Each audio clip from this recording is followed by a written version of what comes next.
వివాహం ఆలస్యం అవుతోందా?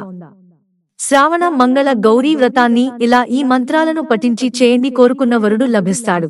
శ్రావణ మాసంలోని మంగళవారం రోజుని పార్వతీ దేవికి అంకితం చేశారు.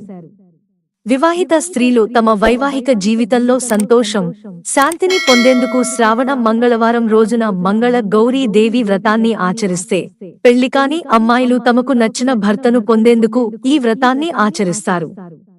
మంగళ గౌరీ వ్రతం చాలా పవిత్రమైనది, ఫలవంతమైనదిగా పరిగణించబడుతుంది. అమ్మాయిల వివాహంలో ఆటంకాలు ఎదురవుతూ ఉంటే ఈ వ్రతాన్ని ఆచరించడం ద్వారా ఆటంకాలు దూరం అవుతాయి. అంతేకాదు, త్వరలో వివాహం జరిగే అవకాశం ఉంటుందని నమ్మకం. అంతేకాదు, దంపతుల మధ్య వివాదాలు ఉన్నా, సంతానం పొందాలనుకునే స్త్రీలకు కూడా ఈ మంగళ గౌరీ వ్రతం, ఉపవాసం ముఖ్యమైనది. శ్రావణ మంగళ గౌరీ వ్రతం ఆగస్టు 5వ తేదీ సోమవారం నుండి శ్రావణ మాసం ప్రారంభం కానుంది. దీంతో శ్రావణ మొదటి మంగళ గౌరీ వ్రతం ఆగస్టు 6వ తేదీన ఆచరించనున్నారు. ఈ నేపథ్యంలో మంగళ గౌరీ వ్రతం ప్రాముఖ్యత, పూజా విధానం గురించి ఈ రోజు తెలుసుకుందాం. మంగళ గౌరీ వ్రతం ప్రాముఖ్యత: వివాహిత స్త్రీలు అఖండ సౌభాగ్యాన్ని పొందేందుకు మంగళ గౌరీ వ్రతాన్ని ఆచరిస్తారు.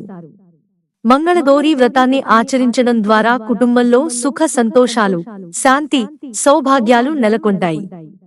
ఈ వ్రతం పాటించడం వల్ల భార్యాభర్తల మధ్య అనుబంధం మధురంగా మారుతుంది. అంతేకాకుండా సంతానం సంతోషం కోసం కూడా ఈ వ్రతాన్ని పాటిస్తారు.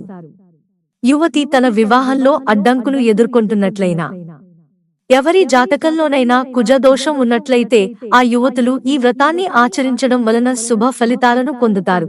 మంగళ గౌరీ వ్రతం పూజా విధానం: మంగళ గౌరీ వ్రతం రోజున ఉదయాన్నే నిద్రలేచి స్నానం చేసిన తర్వాత ఉపవాసం ఉంటానని ప్రతిజ్ఞ చేయండి. తరువాత శివుని ఆలయానికి వెళ్లి శివలింగానికి నీటి